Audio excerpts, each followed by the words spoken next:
Hola, nosotros somos el equipo número 2 y vamos a hablar sobre lo que es la enfermedad de Crohn. Bueno, para comenzar, me gustaría decir que la enfermedad inflamatoria intestinal es un término que agrupa por lo común a dos enfermedades, la colitis ulcerosa y la enfermedad de Crohn. Sin embargo, pues nosotros vamos a hablar específicamente de la enfermedad de Crohn, la cual, pues, como dato curioso, fue descrita por primera vez en 1932 como una inflamación granulomatosa. También, pues como ya mencioné, la enfermedad se caracteriza por una inflamación. Esta va a ser transmural. Esto quiere decir que puede afectar todo el grosor de la pared intestinal y que además puede ser en cualquier porción del tracto gastrointestinal, desde la boca hasta el ano. Sin embargo, pues hay áreas más frecuentes como lo son el ilion, el ciego y el colon. Bueno, pasando al apartado de epidemiología, esta va a depender mucho de la región o área geográfica que se estudie, ya que varían mucho ciertos factores de riesgo dependiendo del país o del área. Pero pues enfocándonos en México y Latinoamérica, la edad con mayor prevalencia es de 15 a 25 años, con ciertos picos de enfermedad en las edades de 60 y más.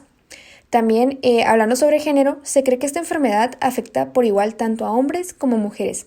Sin embargo, pues un estudio que encontré, que fue publicado en la revista de Gastroenterología de México, donde se evaluaron registros de bases de datos del Sistema Nacional de Salud, se obtuvo como resultados que había una mayor prevalencia de casos en hombres, siendo estos los que acudían mayormente durante un año, y donde la mortalidad pues era de un 0.61%. Otro factor que aumenta la prevalencia va a ser el tabaquismo, donde el riesgo pues va a aumentar de 2 a 2.5 veces más.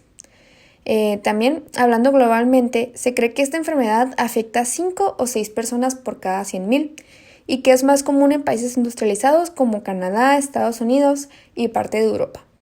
Para poder llevar a cabo un diagnóstico es necesario que se tomen en cuenta los siguientes puntos.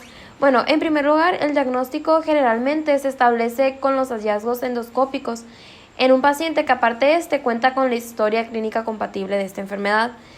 Para tomar en cuenta esa historia clínica se tiene que observar los siguientes síntomas, que es el dolor abdominal agudo o crónico, y especialmente cuando este se localiza en el cuadrante inferior derecho. También se tiene un cuadro de diarrea crónica. También se hace evidente la inflamación intestinal en la radiografía o endoscopía. También hay un descubrimiento de una estenosis intestinal o fístula que surge del intestino, así como también la evidencia de inflamación o granulomas en histología intestinal. Bueno, pues a continuación aquí les comparto una tabla de los criterios de Leonard Jones y pues aquí nos menciona que para que esta enfermedad sea definida tiene que haber la presencia de granulomas en el estudio histológico, más aparte un criterio de los que se presentan aquí. También este puede ser definido, aún así que no esté la presencia de granulomas, sin embargo tiene que haber 3 criterios presentes, ¿no? Y para que esta sea probable se tienen que tener 2 criterios en ausencia de los granulomas. Bueno, ahora en los estudios de endoscopía se tiene que la conoscopía con intubación de ilion terminal es una de las más asertivas para pues, el diagnóstico de esta enfermedad, ya que esta pues, puede revelar ulceraciones y notar la apariencia de audoquinado, que es característico pues, de esta enfermedad. También está la sigmoidoscopía, que esta hace evidente úlceras aptosas características, junto con la granulidad y una mucosa vecina de aspecto normal. Aquí les pongo una imagen de cómo es que se ve una colonoscopía. Y pues las características que se tienen que observar en este estudio, en las endoscopías, es que se tiene que ver si hay lesiones salteadas y asimétricas, que estas son altamente características de la enfermedad de Crohn, así como también úlceras aftoides, estrelladas o longitudinales. También si hay un aspecto empredado, que es como la experiencia de adoquinado, y también si hay presencia de estenosis asimétricas. En los estudios radiológicos se puede ver que en una radiografía de vario se puede identificar si hay alguna presencia de estrechamiento, así como también exámenes de doble contraste, que pues esta es principalmente para ver si hay alguna ulceración. También estudios de ultrasonografía, pues esta va a ayudar principalmente para visualizar si hay presencia de abscesos, y están las gamafrías nucleares, que esta pues es para la identificación de alguna inflamación y qué tan grave es esta inflamación. Ahora, para los estudios de histología es muy importante observar si la presencia de granulomas, ya que estos pues es el indicador pues más característico de esta enfermedad. Es lo primero que se busca observar cuando se ve pues cuando se está analizando un corte histológico. También están otras características como es la atrofia de criptas, erosiones superficiales, ascensos en las criptas y pues alguna pérdida en el epitelio de la superficie. Aquí les pongo pues unas imágenes de cómo es que luce los granulomas en un corte histológico microscópico.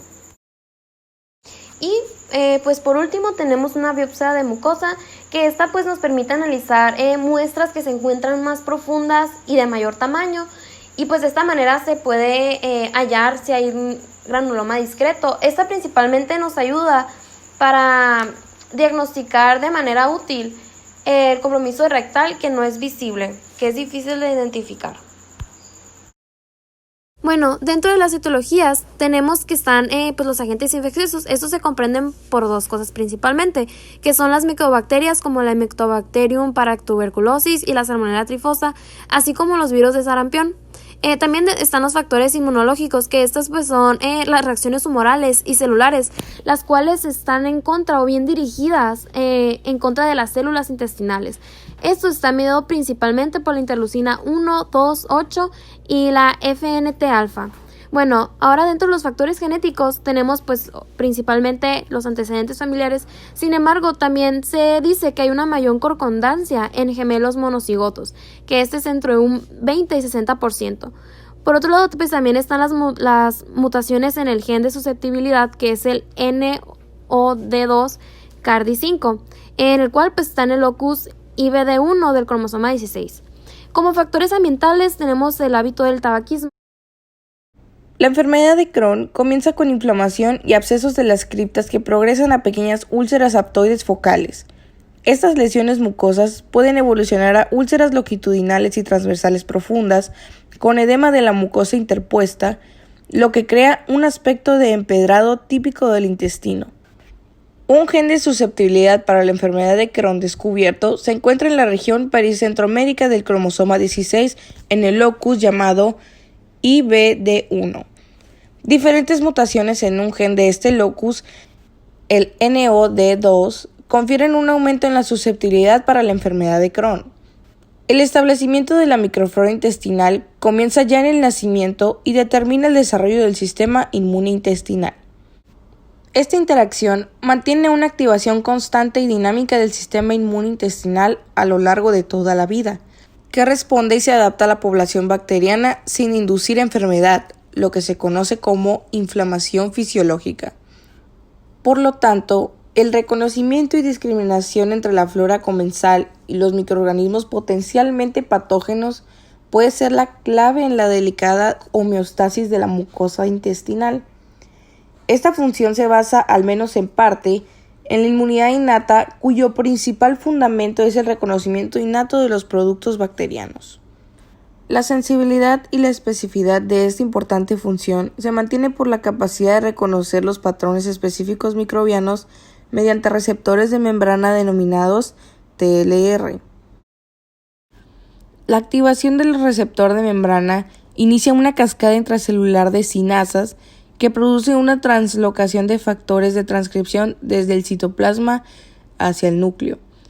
El factor de transcripción más importante es el NF-κ-beta, que estimula la producción de un gran número de mediadores y citocinas como el TNF, como las interleucinas 6, 1, 8 o la interleucina 12.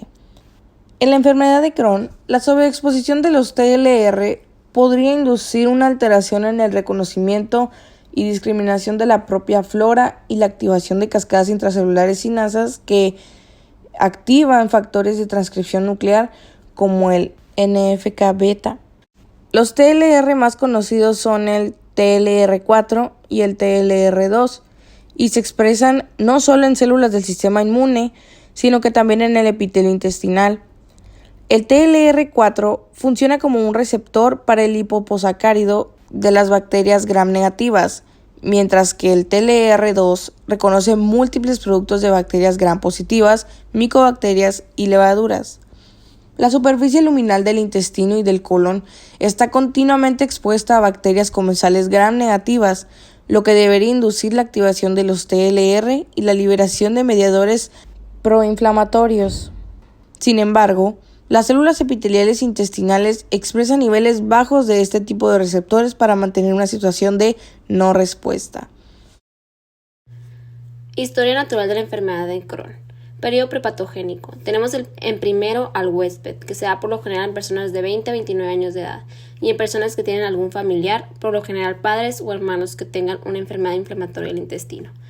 Después tenemos el medio ambiente y factores de riesgos sociales, que estos son la edad, que suele iniciarse durante la juventud, el origen étnico, que aunque la enfermedad puede afectar a cualquier grupo étnico, los blancos tienen el mayor riesgo y esto incluye a las personas de ascendencia judía de Europa. Tenemos también antecedentes familiares, como ya se mencionaron, el tabaquismo, que es un factor de riesgo controlable y más importante para el desarrollo de la enfermedad. Tenemos también los medicamentos antiinflamatorios no esteroideos, ya que estos pueden provocar inflamación del intestino y empeorar la enfermedad. Por último, tenemos el lugar de residencia, ya que las zonas urbanizadas o países industrializados tienden a ser más probables a desarrollar esta enfermedad de Crohn. Periodo patogénico. Cuando la enfermedad está activa, algunos signos y síntomas pueden ser diarrea, fiebre, fatiga, dolor y cólicos abdominales, sangre en las heces, llagas en la boca, anorexia, dolor o drenaje cerca o alrededor del ano, debido a la inflamación de un túnel hacia la piel, o sea, las fístulas. Y las personas con enfermedad de Crohn grave también pueden presentar edema de la piel, macular y artritis, hepatomegalia o colecistitis, retraso en el crecimiento o en el desarrollo sexual en los niños. Y el periodo postpatogénico tenemos la recuperación. Lo que intenta el tratamiento aquí es disminuir la inflamación intestinal, evitar brotes de los síntomas y mantenerlos en remisión. Los médicos tratan la enfermedad de Crohn con medicinas, que aunque no hay ninguna medicina que cure la enfermedad de Crohn, muchas medicinas pueden disminuir los síntomas.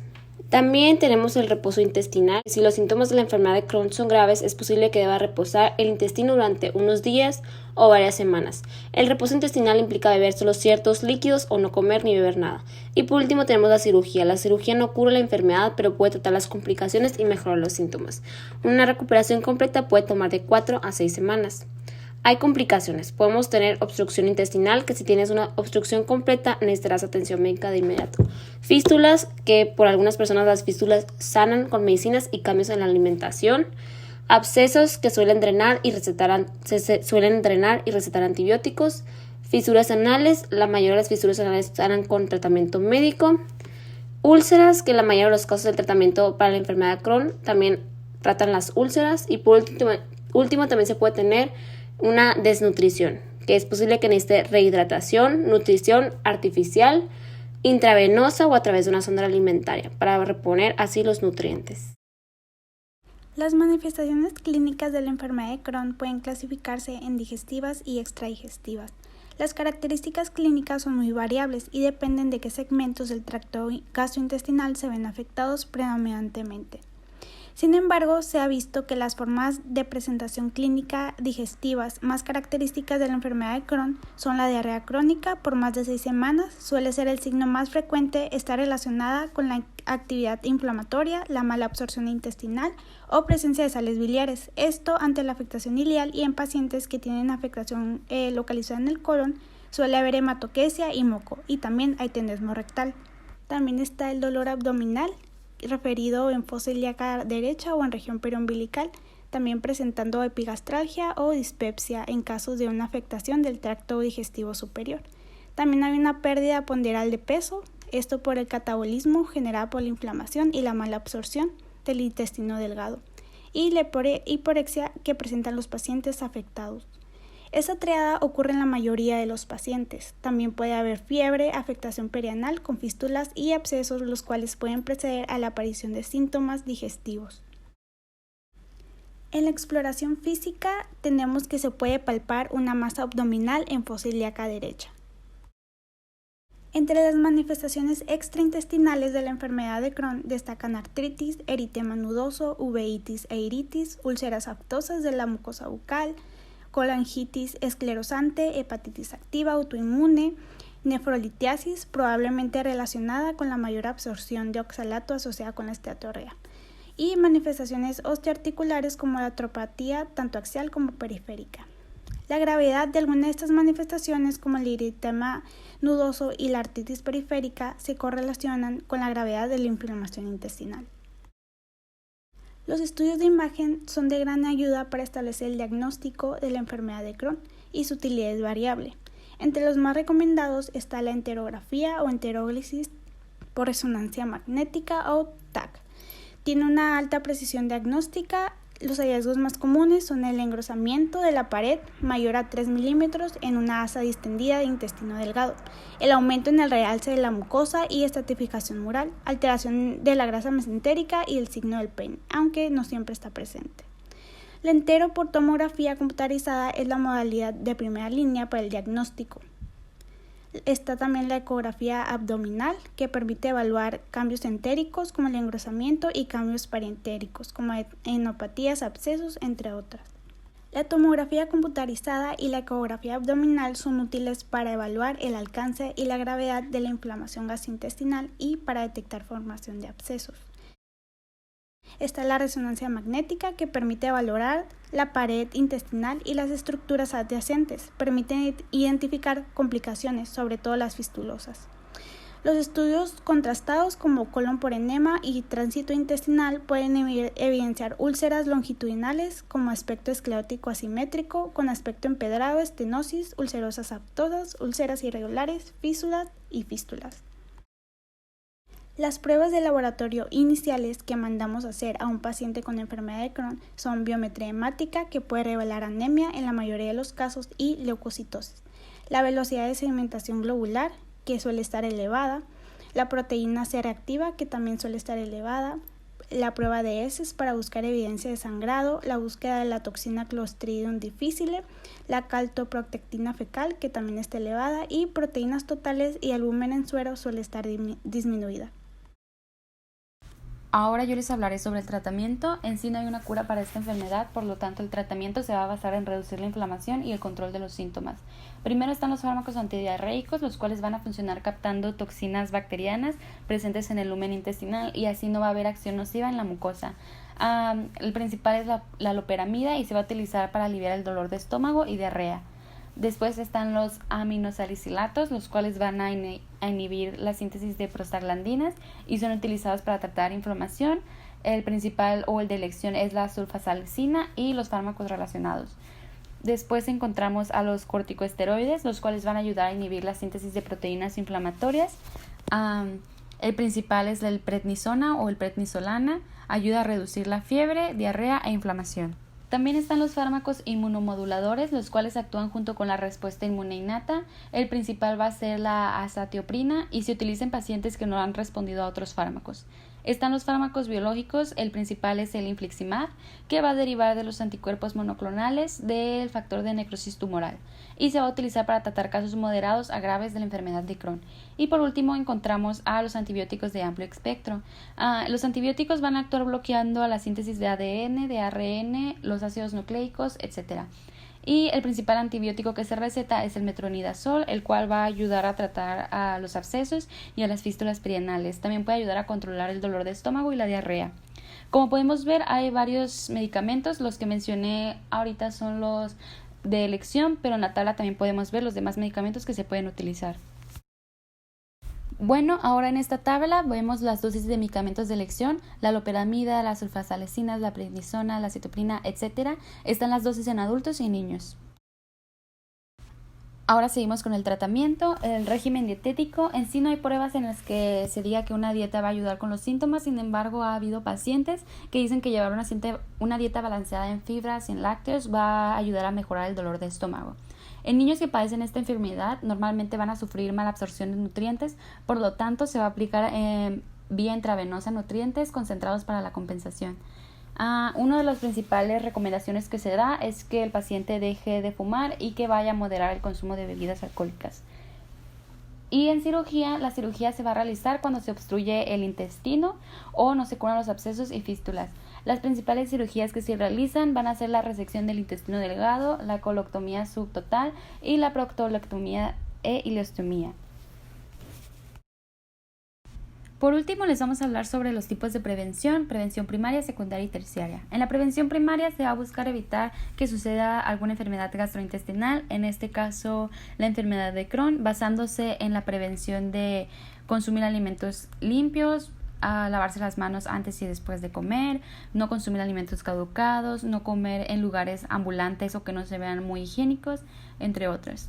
En prevención secundaria vamos a encontrar el diagnóstico temprano, el cual se va a basar en poner atención a los síntomas que padece el paciente, como la diarrea, la fiebre, la hinchazón, el dolor estomacal.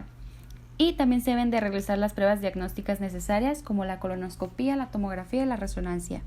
Y por último encontramos a la prevención terciaria, la cual va a buscar que no haya complicaciones, siguiendo el tratamiento adecuado dependiendo del paciente y siguiendo las recomendaciones médicas que se han dado.